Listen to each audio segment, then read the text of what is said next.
महाप्रभु वल्लभाचार्य जी के ये जो अष्ट सेवक हुए, अष्ट छाप कवि हुए, उनमें 4 शिष्य थे श्री विठलनाथ जी के और 4 थे श्री वल्लभाचार्य। वल्लभाचार्य जी के ज्येष्ठ पुत्र श्री विठलनाथ जी थे। उनमें सबसे प्रथम थे श्री सूरदास जी महाराज। ये बड़े अद्भुत महाभागवत है और इनकी श्रीनाथ जी में श्रृंगार शोभा का वर्णन करने की सेवा थी। श्री सूरदास जी का प्रादुर्भाव विक्रम संवत 1535 वैशाख शुक्ला मंगलवार को दिल्ली के समीप सिही ग्राम में हुआ था। सिही ग्राम जहां जन्मेजय जी ने सर्पेष्टि यज्ञ की थी, उस स्थान का नाम सिही ग्राम। वहीं श्री सूरदास जी का प्रादुर्भाव। जैसे प्रभु पधारे वैसे उनके सखा भी पधारे। प्रभु श्रीनाथ जी के ये सब निजी परिकर हैं। अष्ट सखा के स्वरूप में ये महापुरुष जन जो थे वो पधारे। श्री सूरदास जी अकिंचन सारस्वत ब्राह्मण कुल में जन्म लिए, बहुत ही गरीब ब्राह्मण कुल। कोई कोई जो ये कहते हैं कि रुणकता नामक ग्राम में सूरदास जी का जन्म हुआ, वो ठीक बात नहीं है। सूरदास जी रुणकता ग्राम के पास गौ घाट पर बाद में लौट, जब वहां से आए तो यहाँ कुछ दिन रहे, तो जो लोग नहीं जानते वो कह देते हैं कि सूरदास जी का जन्म रुणकता ग्राम में हुआ। ऐसा नहीं था। और सूरदास जी जन्म से अंधे थे, अंधे ही जन्मे थे। पिता माता, जब कोई बालक होता है तो हर्ष होता है, लेकिन जब ये प्रकट हुई तो उदासी हुई। जब देखा बालक के नेत्र नहीं तो किसी को हर्ष नहीं हुआ। देखो, संसार का बड़ा विचित्र स्वरूप है। जन्मांध बालक को देखकर सब उदासीन रहने लगे, कोई प्यार न करता सूरदास जी से। माता पिता परिवार का कोई नहीं, जहां पढ़े पढ़े।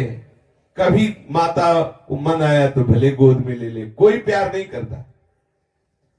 श्री सूरदास जी को जब शुद्ध आई तो देखते थे कि कोई उनके समीप नहीं बैठता। तो देखते थे, क्या देखते थे? अंतर की वृत्ति से अनुभव करते कि ना माता दुलार करती, ना पिता, ना कोई भी ग्राम का, ना कोई परिवार का। भगवत प्रेरणा से बाल्यावस्था में ही इनके हृदय में दिव्य ज्ञान था।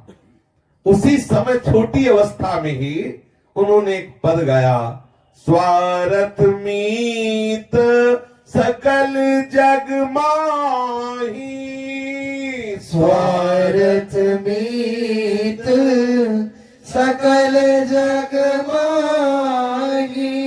ये संसार का स्वरूप है। सच्ची मान लीजिए, सच्ची मान लीजिए। आप इनके काम लायक हैं इसलिए प्यार कर रहे हैं, नहीं कोई प्यार नहीं कर रहा, मान लीजिए। बोले क्यों बार बार कहते हो मान लीजिए? नहीं, बाद में पछताना पड़ेगा।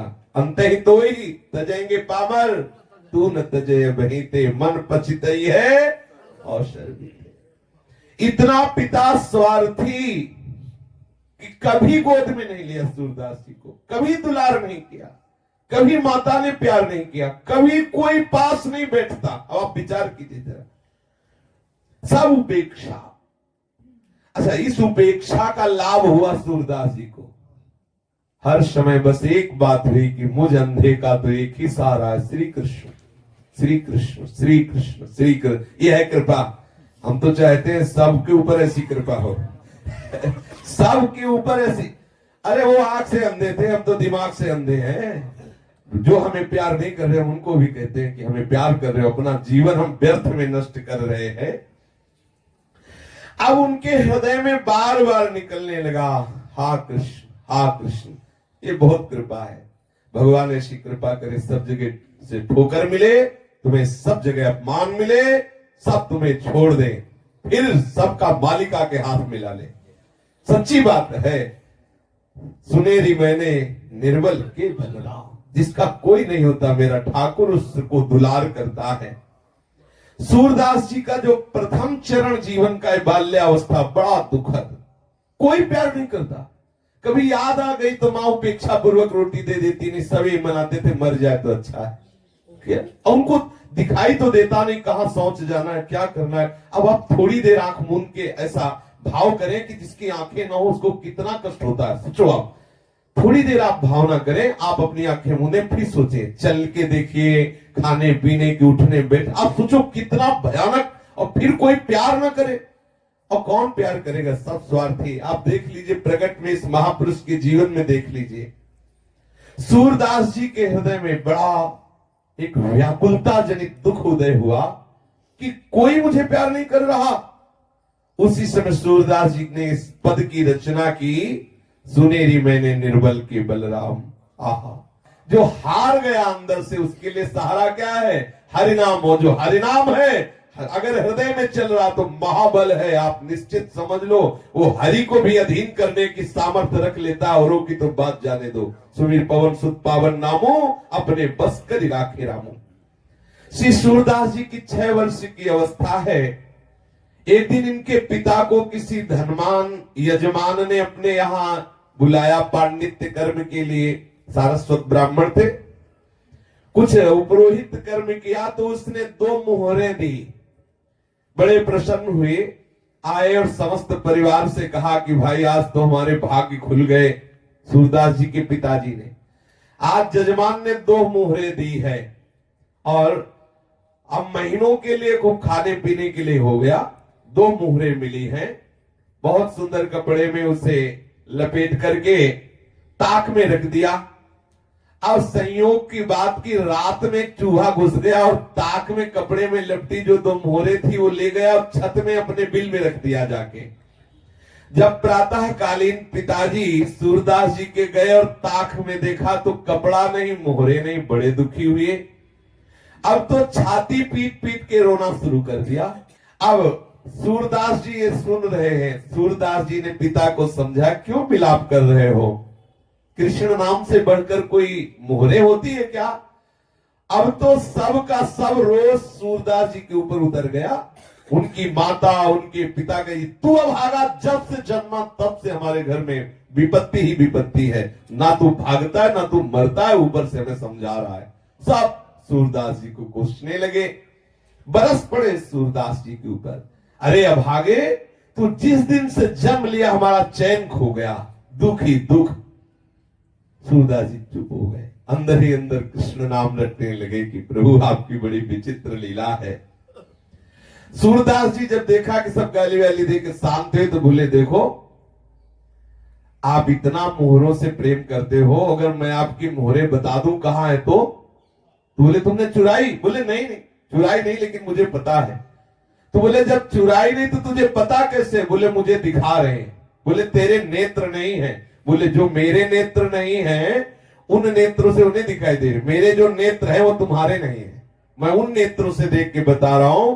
पर एक शर्त है, हम आपकी मोहरे बता देंगे जहां छुपी हुई है, पर फिर हम घर से निकलेंगे तो आप हमें रोकोगे नहीं। वो ऐसे ही उनसे प्यार नहीं कर रहे थे कोई। अरे बोले भैया तुम मोहरे बताओ, अभी जा, बता कहां रखी है। श्री सूरदास जी ने कहा ऊपर छत में जाइए, चूहे का बिल है, बिल के अंदर जाकर के उसे थोड़ा खोदिए। चूहा ले गया और वही है। पिताजी और परिवार के लोग भाग के गए। जब वहां गए तो ठीक जैसा सूरदास जी ने कहा था वैसे ही वो मोहरे मिल गए। अब लौट के आए, सूरदास जी ने कहा अच्छा तो अब हम चले। तो उनको लगा बेटे में चमत्कार है।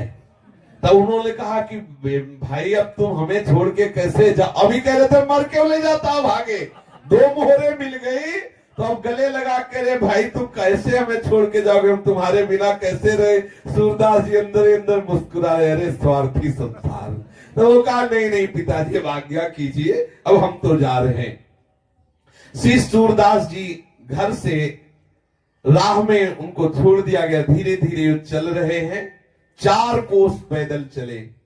सोचो नई अवस्था है, आंखों से दिखाई नहीं दे रहा है, और ये केवल बाहरी प्रेम के 2 शब्द बोले थे पिताजी ने, अरे रुक जाओ काहे को जा रहे। वो भी जो मोहरे मिल गई नहीं, अभी पहले कह रहे थे मर जाए। अच्छा ये बिल्कुल सच्ची मानो, बहुत धोखे में हो यदि आपको लग रहा हो तुम्हें कोई प्यार कर रहा है। बिल्कुल बिल्कुल सावधान सावधान, तुम्हारे समय को नष्ट किया जा रहा है। बहुत कम समय है, सच्चिदानंद प्रभु से प्यार कर लो। गांव के बाहर 4 कोस चलने के बाद एक तालाब और उसी के समीप एक पीपल का वृक्ष था, वहीं जाके बैठ गए सूरदास जी। सायंकाल के समय उसी गांव का एक ब्राह्मण जमींदार गायों को खोजता हुआ जा रहा था, देखा कि कोई पीपल की जड़ के समीप बैठा है। आए तो उनका, भाई तुम कैसे बैठे हो? तो बोले तुम कैसे यहाँ आए हो? तो उनका, हम तो अपनी गाय ढूंढने आए हैं और बहुत खोजा लेकिन गाय नहीं मिल रही, अगर कोई बता दे तो मैं उनमें से 2 गाय भेंट कर दूंगा। सूरदास जी ने कहा मुझे भेंट की तो जरूरत नहीं, लेकिन मुझे यहीं से दिखाई दे रही तुम्हारी गाय कहाँ है। उनके अंतर के नेत्र देखो, अंदर से जब भजन होता है तो दिव्यता आ जाती है। ये तो खैर महापुरुष जन ही है, वैसे भी अंदर से जब भजन होता है तो सब भागवतिक, जैसे प्रभु के लिए भूत भविष्य वर्तमान का भेद नहीं, हम जीव के लिए है। जैसे अपने हाथ पे आंवला रख दिया जाए तो चारों तरफ से हम देख सकते हैं, ऐसे भूत भविष्य वर्तमान को ऐसे देख सकता है जैसे आंवले को देख सकता है। जो भगवदाकार वृत्ति को प्राप्त महापुरुष है, पीछे क्या हुआ, अभी क्या है, आगे क्या होगा, ऐसे दिखाई देता है चारों तरफ से, जैसे हम आंवले को देख सकते हैं ऐसे। सूरदास जी का, मुझे तुम्हारी 2 गाय भेंट तो नहीं चाहिए, पर मैं बता सकता हूं कि तुम्हारी गाय कहाँ है। यहां से 1 कोस दूर जाओ और वहां जमींदार की, जो जमींदार है उसकी घुड़शाला है, घुड़शाले में तुम्हारी सुंदर गायों को बांध लिया गया है, जाओ। अब बता दिया। वो गया, जमींदार को पता पूछा, उसके घुड़साल में गया तो वहां देखा उसकी गाय बंधी थी। बड़ा प्रसन्न हुआ, अपनी गायें वो खुलवा के लाया। अब उसने कहा श्री सूरदास जी से कि आप 2 गाय ले लो। सूरदास जी ने कहा कि मुझे गाय नहीं चाहिए, मैं तो ठाकुर जी के चरण आश्रित हूं। ब्राह्मण बहुत प्रभावित हुआ कि इतनी छोटी अवस्था, इतना उच्च कोटि का प्रभाव। उसने कहा तो फिर मुझे एक आदेश करो, तुम ऐसे पीपल के नीचे बैठे हो, मैं यहाँ एक झोपड़ी बनवा दूं। सूरदास जी ने कहा ठीक है, ये कर सकते हो। तो सुंदर एक झोपड़ी बनवा दी और खाने पीने की व्यवस्था कर दी, और 1-2 आदमियों से कहा कि इनकी देख रेख करते रहना, कोई इनको सतावे ना, क्योंकि इनको दिखता नहीं है। सूरदास जी के बहुत दिव्य सगुण, बहुत सुंदर गुण, क्योंकि जो भजन करता है उसमें दैवी संप्रदा का जागरण हो जाता है। ख्याति बढ़ने लगी, वहां बहुत से लोग आने लगे और शिष्य बनने लगे श्री सूरदास जी के। अब सूरदास जी सबको उपदेश करते, लेकिन सम्मान अंदर से स्वीकार नहीं करते। बहुत लोग मान करने लगे। 12 वर्ष तक उस पीपल की जड़ के नीचे सूरदास जी रहे, उस झोपड़ी के नीचे। एक दिन रात्रि में सहसा सूरदास जी के मन में विचार आया था कि आए थे हरिभजनन को औटेला के पास, यहाँ तो बहुत लोग शिष्य बन गए, बहुत भीड़ हो गई, हमारा एकांत भंग हो रहा है, अब मुझे हटना चाहिए यहाँ से। हमारी मूढ़ता देखो, मैं इसमें सुख मान रहा हूं, मैं अपने लक्ष्य को भूल गया, सब कुछ त्याग करके एक वस्त्र शरीर में धारण करके वहां से चल पड़े। बिना विश्राम किए पूछते हुए फिर विश्राम घाट में आए, मथुरा में विश्राम घाट में, और यहाँ कुछ दिन घाट में रुके रहे। फिर यहाँ से रुनकता ग्राम के निकट यमुना घाट पर पहुंचे, जिसे गौ घाट कहते, वहां रहने लगे। सूरदास जी का बड़ा ही सुंदर गला था, गान करने में बहुत ही सुंदर स्वर था और विचार शक्ति बहुत तीव्र थी, भगवत भक्ति महान। इन सब सद्गुणों से गौ घाट में भी भीड़ लगने लगी।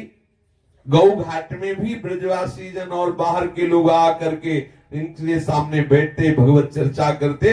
बहुत तो शिष्य हो गए। ये जन समाज में स्वामी जी के नाम से जाने लगे, स्वामी सूरदास जी। जिन दिनों श्री सूर स्वामी गौ घाट पर अपना निवास बनाए हुए थे, उसी काल में श्रीमद वल्लभाचार्य जी महाप्रभु भक्ति मार्ग की अद्भुत प्रकाश को फैला रहे थे। दक्षिण के शास्त्रार्थ में विजय के कारण सभी उनके लोहा मानते थे। संवत 1567 में श्री वल्लभाचार्य जी जब अपने बहुत से सेवकों को साथ लिए हुए प्रयाग के पास एक स्थान है, वहां से ब्रज आ रहे थे, तब श्री महाप्रभु का गौ घाट में पड़ाव पड़ा। सब लोग श्री यमुना स्नान करके नित्य कृत्य से निवृत्त होकर के रसोई बनाने में लगे। एक सेवक ने सूरदास जी को वृत्तांत सुनाया कि कोई बहुत बड़े महापुरुष पधारे हुए हैं गौ घाट में ही, शायद उनका नाम श्रीमद वल्लभाचार्य जी है, ऐसा बताया। सूरदास जी बोले, मेरे हृदय में कुछ हो रहा है, ऐसा लग रहा है कि मैं जिनकी खोज कर रहा था वो आ गए, मुझे उनसे मिलाया जाए। सुखपूर्वक जब विराजमान हो आचार्य चरण तो मुझे बताया जाए, सावकाश मिलने पर मैं उनके सामने जाकर के प्रणाम करना चाहता हूं। एक सेवक ने ऐसा ही किया। जब देखा कि आचार्य चरण आराम से विराजमान है, सूरदास जी से कहा कि अब बहुत बढ़िया अवसर है, शीघ्र चलिए। सूरदास जी सेवक के साथ गए। श्री आचार्य चरण आसन पर विराजमान थे। सूरदास जी ने अपने हाथ उठाए ऊपर और साष्टांग आचार्य चरणों में प्रणाम किया, बैठ गए दैन्यता से। आचार्य चरण ने कहा, मैंने सुना है तुम भगवान का यश गाते हो, सुनाओ, कोई पद सुनाओ। तो श्री सूरदास जी ने सुनाया, हरि हो सब पतितन को नायक, हरि हो सब पतितन को नायक। श्री सूरदास जी महाराज जी ने आचार्य चरण को एक पद सुना। आचार्य चरण कुछ नहीं बोले तो सूरदास जी को लगा कि अब दूसरा पद सुनाए, क्योंकि जब तक, जैसे महापुरुष बोले कि सुनाइए, तो जब तक वो ये ना कहने कि रुक जाइए तब तक सुनाते ही रहिए, अपनी तरफ से नहीं। ये गुरुजनों का जो सेवन का स्वरूप है कि अगर उनका सुनाओ तो जब तक या तो वो ग्रंथ खत्म हो जाए तो फिर हम इंतजार करेंगे कि वो आदेश क्या कर रहे हैं, नहीं तो हम सुना ही रहे जब तक वो रोक न दे। अगला पद सुनाना प्रारंभ किया सूरदास जी ने, प्रभु हो सब पतितन कोटि को, प्रभु हो सब पतितन कोटि को। अब आचार्य चरण बोले, श्री वल्लभाचार्य जी ने मुस्कुराते हुए कहा, तुम्हारा नाम सुना था कि सूर है। सूर माने होता है बलवान। ये घिघियाना कब बंद करोगे? ये होता है प्रेमी जनों को ये महिमा। उन्होंने सूर माने बलवान होता है। तुम्हारा नाम तो सूर है, ये घिघिया रहे हो, कब तक घिघियाते रहोगे? कब तक दीन बनकर ऐसे रोते रहोगे? अरे हरि की लीलाओं का गायन करो, घिघियाना बंद करो। श्री आचार्य चरण ने सूरदास जी से कहा। सूरदास जी ने हाथ जोड़कर कहा, प्रभु मुझे बिल्कुल लीला का कोई अनुभव नहीं हो रहा है, फिर बनावटी मुझसे गाते नहीं बनेगा, अंदर कोई लीला स्फुरित हो नहीं रही है, तो मैं जैसा हूं वैसे ही दीनता की बात करता हूं। अगर कोई लीला स्फुरित हो तब तो गाऊं। देखो महापुरुषों की कैसी करुणा बरसती है। श्री महाप्रभु जी ने कहा कि तुम्हारे अंदर दिव्य दृष्टि का संयोग है, चिंता मत करो, अभी खुल जाएगी। जाओ यमुना स्नान करके आओ। चाबी है आचार्यों के पास। वो तो नरवाहन प्रभु निहार लोचन भरे घोषनार, घोर पापाचरण करने वाले को भी प्रभु निहार लोचन भरे घोषनार, नख सिख सौंदर्य काम दुख निकंदिनी। आहा, वो चाहे तो घोर पापात्मा को एक सेकंड में निकुंज के दिव्य लीला विलास में प्रवेश करा दे, सामर्थ्य आचार्यों में। आचार्य चरण ने कहा, अच्छा जाओ यमुना स्नान करके आओ, हमारी लीला का भी अनुभव हो जाएगा। सूरदास जी प्रणाम करके तत्काल गए, स्नान किया यमुना जी में, फिर श्री आचार्य चरणों में उपस्थित हुए। आके श्री महाप्रभु जी ने श्री सूरदास जी को विधि पूर्वक अष्टाक्षर मंत्र की दीक्षा देकर ब्रह्म संबंध कराया। तत्पश्चात श्रीमद् भागवत दशम स्कंद की अनुक्रमणिका सुनाई। गुरु कृपा हुई। जे ही सदगुरुदेव के द्वारा मंत्र ब्रह्म संबंध और कृपा हुई तो सूरदास जी के हृदय में महान प्रेम लक्षणों भक्ति का प्रादुर्भाव हो गया। प्रेम का संचार होते ही दिव्य लीलाएं प्रकट होने लगी। आहा, प्रभु की दिव्य लीलाएं स्फुरित होने लगी। महाप्रभु जी ने पूछा, कहो सूरदास, कुछ सूझ रहा है अंदर से, कुछ समझ में आ रहा है, कुछ दिखाई दे रहा है? सूरदास जी बोले, जय जय, पूरा का पूरा दिखाई दे रहा है। आपकी गोद में श्री लालजू महाराज खेल रहे, मैं देख रहा हूं। सूरदास जी कह रहे हैं आचार्य चरण से, आपकी गोद में लालजू खेल रहे हैं, अद्भुत नील कांति है, श्याम रंग ऐसा है कि हमारी वाणी में सामर्थ्य नहीं बता सकूं, और वो बालक मेरी तरफ देख करके कुछ बोल रहा है। महाप्रभु जी ने मुस्कुरा के कहा, तो अब सुनाओ, अब लीला का कोई पद सुनाओ।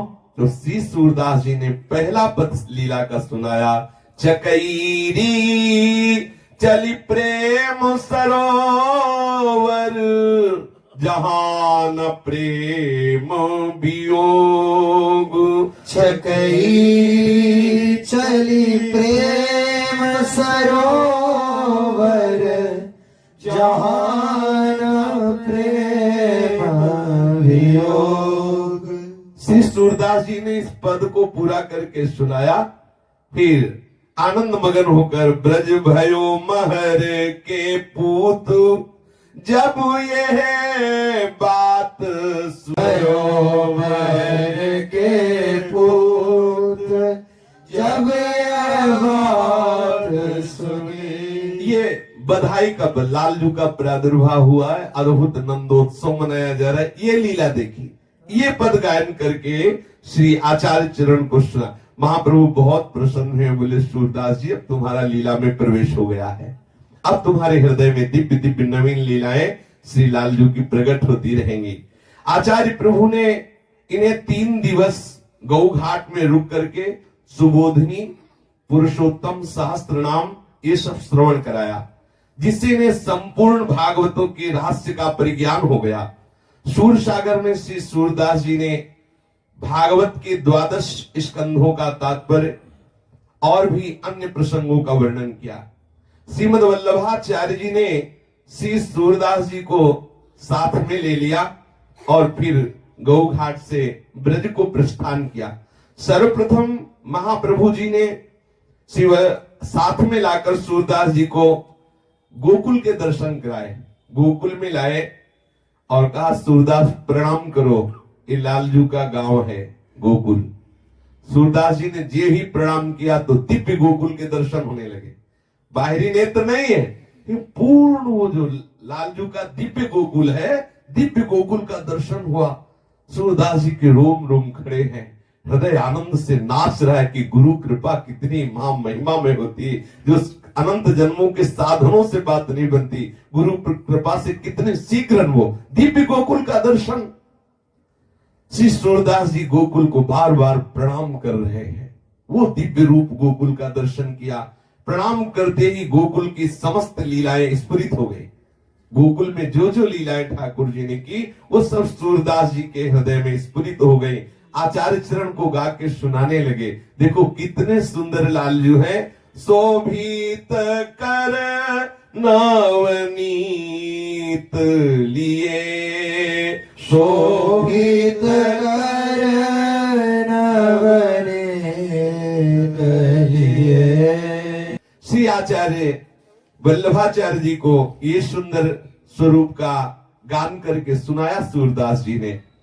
महाप्रभु वल्लभाचार्य जी बहुत प्रसन्न हुए और कहा सूरदास जी तुमको एक सेवा देते हैं।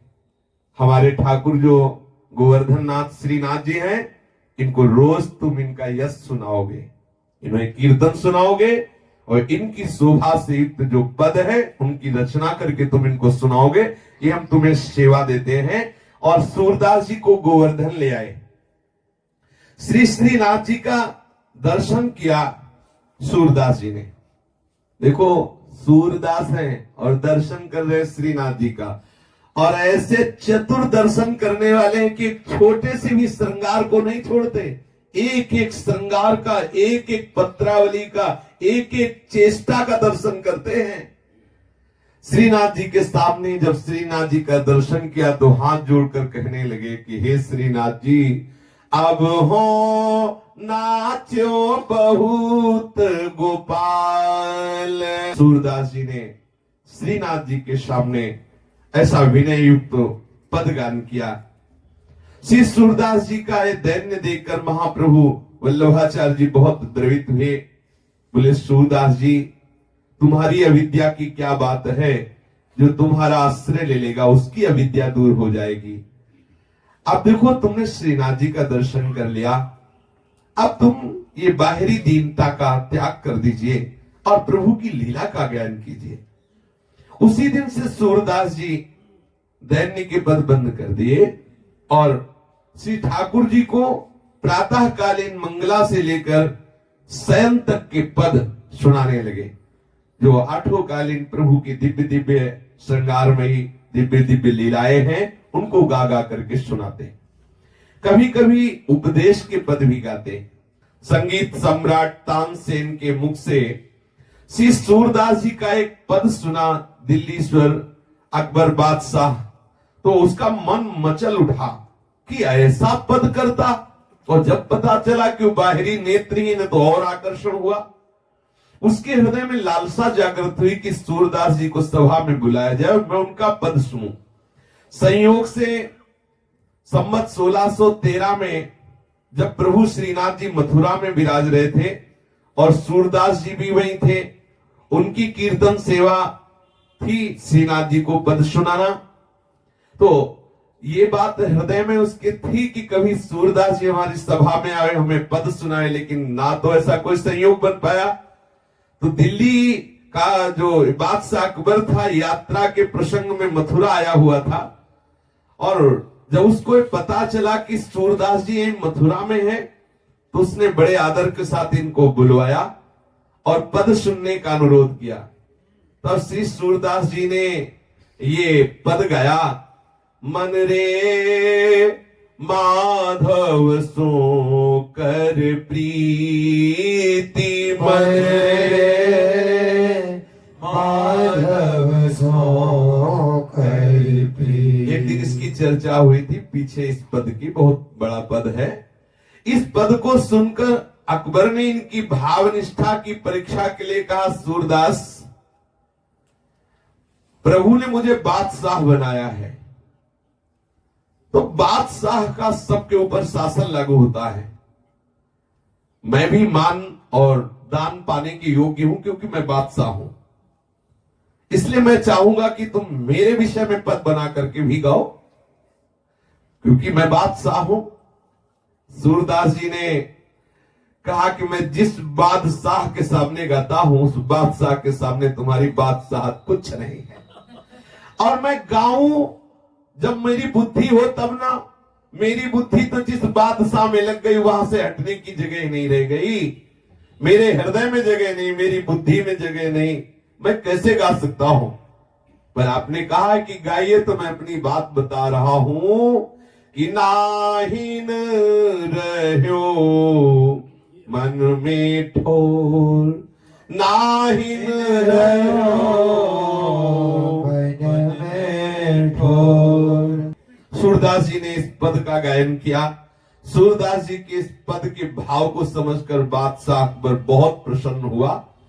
और जो सूरदास जी की अंतिम पंक्ति इस पद की थी, वो कि कहा कहो मन प्रेम पूरन, घटन सिंधु समाये, श्याम गात सरोज लोचन, ललित गति मृदुहास, सूर्य से दरस कारण मरत लोचन प्यास। उसने कहा कि तुम्हारे तो नेत्र हैं ही नहीं, और तुम कहते हो कि मरत लोचन प्यास। जब लोचन ही नहीं तो लोचन प्यास कैसे। बादशाह अकबर ने कहा कि कहा कहो मन प्रेम पूरन, घटन सिंधु समाये, श्याम गात सरोज लोचन, ललित गति मृदुहास, सूर्य से दरस कारण मरत लोचन प्यास। पहली बात तो यह है कि संपूर्ण प्रेमानंद हृदय में समा नहीं रहा है। समझने वाले के लिए है ये कैसी महामहिमा स्थिति है सूरदास जी की। फिर कह रहे हैं कि ऐसे महामहिमा में रूप के लिए मेरे नेत्र प्यासे हैं। और पहले कह रहे कि समा नहीं रहा, हर समय प्रेमानंद छाया हुआ है। हर समय श्री कृष्ण का रूप हमारे हृदय में, हमारे मन में, बुद्धि में, चित्त में, अहम में, इंद्रियों में समा गया है। लेकिन अकबर जितना पकड़ पाया, उसने केवल इतना ही पकड़ पाया कि आपके नेत्र नहीं तो लोचन कैसे प्यासे हो सकते हैं रूप के। ऐसा अकबर ने प्रश्न किया कि मरत लोचन प्यास, जब नेत्र ही नहीं तो ये प्यास कैसी। बादशाह ने सूरदास जी से जब ये जिज्ञासा की, नेत्र तो सबके हैं। सूरदास जी ने कहा नेत्र तो सबके हैं, परंतु जिनसे भगवत दर्शन होते वो नेत्र नहीं है। तुम्हें हमारे वो नेत्र नहीं दिखाई दे रहे जिससे संसार दिखता है, लेकिन जिससे ठाकुर दिखते वो नेत्र हमारे हैं, तुम्हारे नहीं है। बादशाह से कहा कि तुम्हारे जो नेत्र है उनसे संसार देखा जाता है, हमारे जो नेत्र है उनसे श्याम सुंदर देखे जाते हैं। संसार देखने वाले नेत्रों से मैं अंधा हूं, लेकिन भगवान जिनसे दर्शन देते हैं वो नेत्र हमारे अंदर है। तुम संसार देखने वाले नेत्र वाले, लेकिन जिन नेत्रों से प्रभु के दर्शन होते उससे तुम अंधे हो। असली अंधा तो वही जिसे प्रभु ले दिखाई दे रहे हैं। अब जब तुम्हारे अंदर वो नेत्र नहीं तो प्यास कहां? और मेरे अंदर संसार के नेत्र नहीं, इसलिए संसार की प्यास नहीं, लेकिन ठाकुर के दर्शन के नेत्र हैं, इसलिए वो नेत्र प्यासे दर्शन करते हुए भी।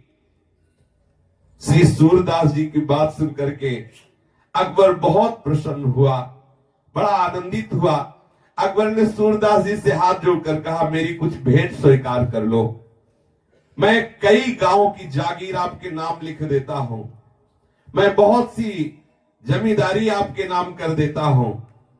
तो श्रीनाथ जी की सेवा में मगन रहने वाले सूरदास जी ने कहा, मुझे जो जागीर मिली तू सोच भी नहीं सकता।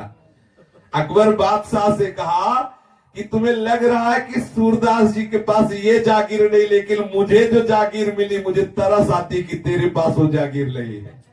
ये है बादशाहों के बादशाह, जिनको प्रभु के चरणारविंद का बल मिल गया है, जिनको प्रभु के नाम का धन मिल गया है, उनके लिए बादशाह बेचारा है, बेचारा। ये वही समझता है जो इस प्रभु के अनुराग रंग में रंगे हुए हैं।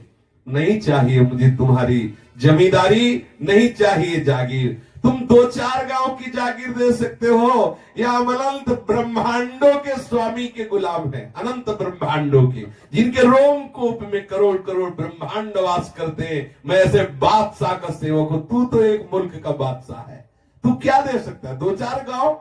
अब सोचिए। श्री सूरदास जी के इस भाव को सुनकर, इस बात को सुनकर के झेप गया अकबर बादशाह, और वो भी भगवत चरणारविंद का स्मरण करने लगा। सूरदास जी श्रीनाथ जी के चरणों का स्मरण करते हुए वापस आ गए।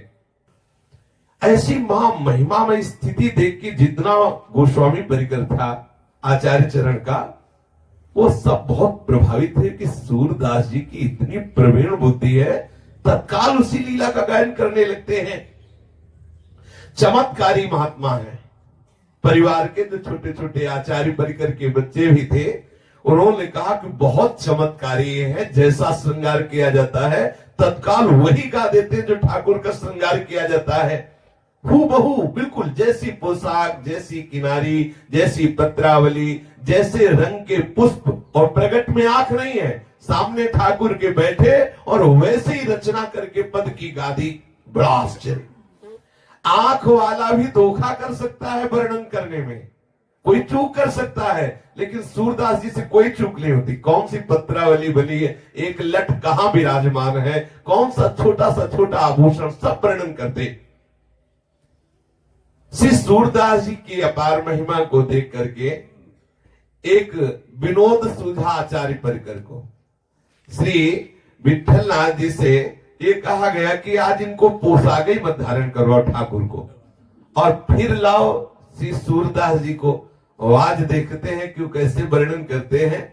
तो यद्यपि ये विनोद से ही है, क्योंकि सब परिकर जानते हैं कि ठाकुर जी का जो निरंतर चिंतन करते रहते हैं, उनके बाह्य नेत्र भले ना हो, लेकिन आंतरिक नेत्र निश्चित खुल जाते हैं, और उन्हीं नेत्रों से दर्शन होते हैं। निकसी कुंज ठाढ़े भये भुजा परस्पर अंश, श्री राधा वल्लभ मुख कमल निरखे नयन हरिवंश। तो गोसाई जी ने कहा कि पहले जो अभी श्रृंगार है, इस श्रृंगार रूप में लाते हैं सूरदास जी को, और फिर तत्काल वो श्रृंगार उतार देते हैं, सूरदास जी को दूर बैठाते हैं और बिल्कुल श्रृंगार नहीं, कोई वस्त्र नहीं, कोई पोशाक, फिर लाते हैं, फिर देखते हैं, क्योंकि पहले अभी श्रृंगार किया गया, पूर्ण श्रृंगारी, वो आके बैठे। अब वो क्या वर्णन करते हैं, और थोड़ी ही देर में वो जहां जाए तो पूरा श्रृंगार उतारा जाए, और फिर ठाकुर जी को ऐसे साफ, फिर अगर वो वर्णन करते तो देखो ये विनोद सुहाई दिया। श्री सूरदास जी को सामने लाए, सूरदास जी देख रहे, कह रहे हैं अभी पोशाक धारण की बिल्कुल श्रृंगारित है, कहाँ लो बरनो सुंदरताई, कहाँ लो बरनो सुंदरताई। सूरदास जी ने जब इस शोभा का ऐसा वर्णन किया तो श्री गोसाई जी महाराज के परिकर में परीक्षा के लिए श्री ठाकुर जी महाराज की सब पोशाक उतार ली, केवल थोड़ी सी मोतियों का श्रृंगार, केवल मोती शरीर में धारण कराए और कहा कि सूरदास जी बहुत सुंदर हमने ठाकुर जी का श्रृंगार किया है, अब आप गा के बताइए कि हमारे ठाकुर जी कौन कौन सा पोशाक धारण किए हुए हैं, कौन कौन से आभूषण हैं, क्या श्रृंगार धारण किए हुए हैं, आप बताइए। श्री सूरदास जी प्रारंभ हो गए। देखे री हरि नंगम नंगा, देखे री हरि नंगम नंगा। हे सखी, आज मैंने देखा श्री हरि नंगम नंगा है, कोई पोशाक नहीं धारण किए। आश्चर्य हुआ, सब गोस्वामी परिकर को बड़ा आश्चर्य हुआ, कैसी दिव्य दृष्टि है। श्री ठाकुर जी महाराज को जैसे ही पट खोला वैसे ही वर्णन कर रहे। आज एक भी अन्य आभूषण नहीं है, एक भी पोशाक नहीं है, केवल थोड़ा मोतियों का श्रृंगार है। श्री सूरदास जी महाराज ऐसी महामहिमामयी स्थिति में हैं, फिर भी अचानक उनका एक कुएं में गिरना होता है पूर्व प्रसंग में, और 7 दिन 7 रात उस कुएं में पड़े रहते हैं। जब देखा निकालने वाला कोई नहीं आ रहा तो ठाकुर जी से बहुत लड़े अंदर ही अंदर, यार तुमसे कहे तभी तुम निकालने आओगे। 7 दिन हो गए, 7 रात हो गए, कोई भोजन नहीं, कोई पानी नहीं, बड़े भक्त वत्सल कहलाते हो। क्या था सुदामा जी के उन चावलों के टुकड़ों में कि बिक गए, हम 7 दिन से कुएं में पड़े। प्रहलाद जी ने क्या आपको ऐसा प्यार दिया कि खंभे से निकल पड़े? मुझे 7 दिन हो गए ठाकुर जी से लड़े, जैसे नरसिंह मेहता जी जब लड़े ठाकुर जी का, तुम्हारी मौसी लगती है, तुम्हारी बुआ लगती है, ऐसे। हाँ अच्छा, अब किससे लड़े? है कौन? हम रीझेंगे तो इन्हीं से, खींचेंगे तो इन्हीं से। भाई अगर हमारे अंदर गुस्सा आएगी तो किसके ऊपर आएगी? बोले गुस्सा करना प्रभु के ऊपर ठीक नहीं, हम कहते इन्हीं के ऊपर गुस्सा करो, दूसरे से करना ठीक नहीं। दूसरे से करना बिल्कुल ठीक नहीं, उससे अपना परमार्थ बिगड़ जाएगा। और इनसे गुस्सा करने से बहुत लाभ है, कभी हानि नहीं होनी, पक्का समझ लो। और गुस्सा उसी से किया जाता है जिससे अधिक प्रेम होता है।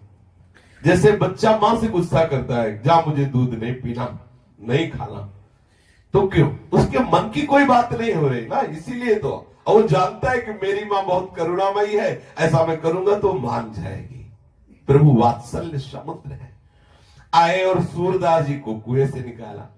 अब आप देख लो, इनको पसंद है गुस्सा की नहीं। 7 दिन से गुस्सा नहीं किया तो नहीं आए, जब गुस्सा किया तो तत्काल आ गए।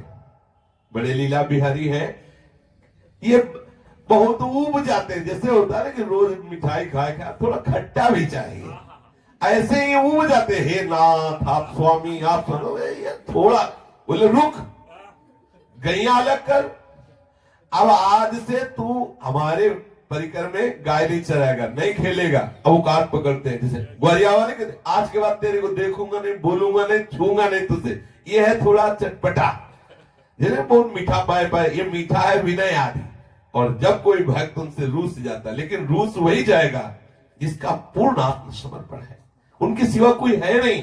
वो रूसने में बहुत प्यार है, उसी प्यार को देखने के लिए ठाकुर जी इंतजार करते, थोड़ा रूसे, जब फिर वो देखते हो, फिर आ जाते हैं तत्काल। 7 दिन बाद जब श्री सूरदास जी को कुएं से बाहर किया, तो बाहर करके छोड़ के अलग हो गए, तब सूरदास जी को आज खटका पूरे जीवन में कि अगर मेरी बाह्य आंखें होती, अंदर से तो देखता ही हूं इनकी लीला, अगर बाह्य होती तो देखते कैसा रूप रख के आए हैं प्रकट में। लेकिन आज मेरी बाह्य आंखें नहीं है, बाह्य आंखों से अंधा हूं और देख नहीं पाया। अंदर से बहुत एक विशेष प्रकार का विरह प्रकट हुआ। मेरी आंखें होती तो मैं देखता मेरे लालन कौन सा रूप रख के आए और मुझे कुएं से बाहर किया। हमारी श्री जी ने कहा लालजू से कि अब नहीं चलेगा, अब तो तत्काल सूरदास जी को देख लो। अगर किसी पर विशिष्ट कृपा का जब अवसर आता है तो उसमें हमारी लाडली जी होती है। इसलिए हमारे माई श्यामा जी को राज अपने वृंदावन वासी छाती फुला के चलते हैं, हमारे माई श्यामा जी को, और ये फूली ही रहेगी। ऐसे काटना शुरू हो जाए ना तो भी ये फूली रहेगी। ये कोई ऐसे नहीं कि मिल रहा है तो फूली, नहीं मिला तो वो गैस निकल गई, ऐसी गैस नहीं है। हाँ, ये मोक्ष मिलने पर भी फूलन नहीं होती। हम जिस फूलन की बात कर रहे हैं ये फूलन मोक्ष मिलने पर भी नहीं होती, ये ठसक मोक्ष में भी नहीं है। ये आनंद, ये सुखानुभूति, ये महामहिमा में गर्व मोक्ष में भी नहीं। हमारे माई श्यामा जी को कैसी लाडली जी हमारी कृपा। लालजू से कहा चलो सूरदास जी के पास चलो और हम दोनों मिलके उनको दर्शन देते हैं। लालजू ने कहा कि नहीं रहने दीजिए। लालजू ने कहा नहीं, तुम श्री जी ने कहा नहीं अभी चलते। गलबैया दिए हुए नजदीक गए। अब सुना के लालजू सूरदास जी को महान सौभाग्य प्रदान करने के लिए कह रहे किशोरी जू इस अंधे के नजदीक मत जाना, क्योंकि अंधे की बहुत जोर की पकड़ होती है, आपके चरणों को पकड़ लेगा तो छोड़ेगा नहीं। मतलब लालजू अपने अमृत में वचन से सूरदास जी को संबोधित कर दिया कि सखा चूकना मत, प्यारी जू पधारी है कृपा करने के लिए। अब प्यारी जू आपके ऊपर महाप्रेम रस की वर्षा करने के लिए पधारी, चरण पकड़ ले। तो लाडली जू ने कहा हम तो जाएंगे नजदीक, बहुत प्यारी है। बोले हम तो जाए। अब सुंदर प्रेमामृत की वर्षा करने वाले नूपुरों को झनकारती हुई करुणामयी किशोरी सूरदास जी के सामने गई। श्री लालजू ने कहा कि प्यारी जू आप तो बिल्कुल सामने पहुंच गई और ये सूरदास पकड़ ही लेगा। संबोधन करेंगे सूरदास जी बिल्कुल सामने आ चुकी, लाडली जू पकड़। अब ऐसे नहीं कह रहे तो ऐसे कह रहे हैं कि प्यारी जू आप तो बिल्कुल सामने नजदीक पहुंच चुकी है, ये सूरदास पकड़ लेगा। तत्काल सूरदास जी ने प्यारी जू के अत्यंत प्रेमामृत समुद्र का प्रवाह करने वाले कोमल सी चरणारविंदों का स्पर्श किया। सत प्रेम सिंधु मकरंद रसौग धारा सारा नजस्महिता सर्वदाश्रित। सच्ची मानिए अपार भाग्यशाली महामहिमाशाली वो है जिनको हमारी प्यारी जू के चरणों का आश्रय हो गया। मेरी लाडली जू, मेरी किशोरी जू। सब सत्संग का पूर्ण सार यही है, जिसने इन गोरे चरणारविंदों को अपना जीवन समर्पित कर दिया।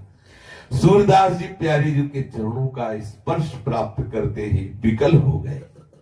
अब श्री लालजू ने इशारा किया लाडली जू से कि लाडली जू ये तो भाव में डूब रहे, अब अपने श्री चरण आप हटा लीजिए। तो जे भी प्यारी जू ऐसे चरण हटाए तो श्री जी की ही इच्छा से सूरदास जी का हाथ श्री लाडली जू के श्री चरणों के नूपुर में एक पेच पे पड़ा और तत्काल वो पेच ढीला होके खुल गया और नूपुर हाथ में आ गए। श्री लाडली जू के श्री चरण का एक पैंजनी, एक नूपुर श्री सूरदास जी के हाथ में आया। अब श्री जी थोड़ा दूर गए। श्री जी ने कहा कि सूरदास ये मेरे चरण का नूपुर है, मुझे दे दो। बोले आंखों से अंधा हूं, कैसे जानूं कि आपके ही श्री चरणों का नूपुर है? जब दूसरे श्री चरण में नूपुर देखूं और मिलान करूं कि आपके ही श्री चरणों का है तो मैं अपने हाथ से पहना दूंगा। मैं देखना चाहता हूं कि आपके ही श्री चरणों का है कि नहीं। लाडली लाल की तरफ देखी, लालजू लाडली की तरफ देखे, दोनों के इशारे में बात तय हो गई और लाडली जू ने जे ही श्री सूरदास जी के नेत्रों का स्पर्श किया, उनके नेत्र खुल गए। देखा सामने प्रेम समुद्र का सार श्री हमारी लाडली जू। ओहो कैसी अद्भुत सौंदर्यता प्यारी जू की है। इसी सौंदर्यता में अखिल लोग चूड़ामणि श्री लालजू महाराज, जिनके सौंदर्य को देखकर, लावण्य को देखकर करोड़ों काम मूर्छित हो जाते हैं, ऐसे लालजू जिन सौंदर्य समुद्र स्वामिनी में आसक्त है, उनकी सौंदर्यता का कैसे कोई वर्णन करे। जो को कोटि कलप लग जीवे, कोटि के रसना पावे, तऊ रुचिर बदनार बिंद की शोभा कहना। कैसे कोई प्यारी जू का सौंदर्य वर्णन करे। श्री लाडली जू के सौंदर्य को देख करके और लालजू के लावण्य को देख करके क्या दशा हुई होगी इस महापुरुष के हृदय में, कोई कैसे वाणी से वर्णन करे। विकल हो रहे हैं सूरदास जी।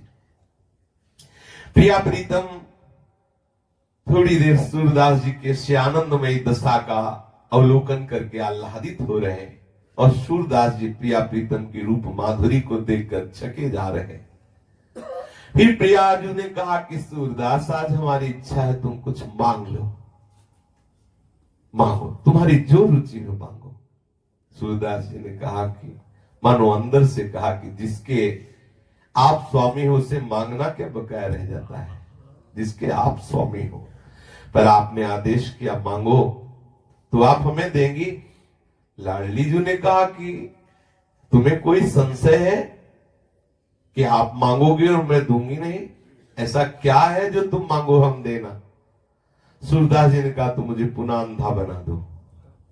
लाडली जू जिन नेत्रों ने इस रूप को देखा, अब वो नेत्र किसी और को न देखें, इसलिए मेरे नेत्र जैसे पहले थे वैसे ही कर दो। प्रिया प्रीतम विकल हो गए सूरदास जी की भावना को देखकर, इस प्यार को देखकर। तत्काल सूरदास जी के जो बाह्य ज्योति प्रकट हुई थी नेत्रों की, वो अंतर ज्योति में प्रकाशित हुई। श्री सूरदास जी के सामने जिन प्रिया प्रीतम की अद्भुत दिव्य झांकी प्रकट हुई थी, उसी रूप में मगन होकर के सूरदास जी पराशौली चले गए।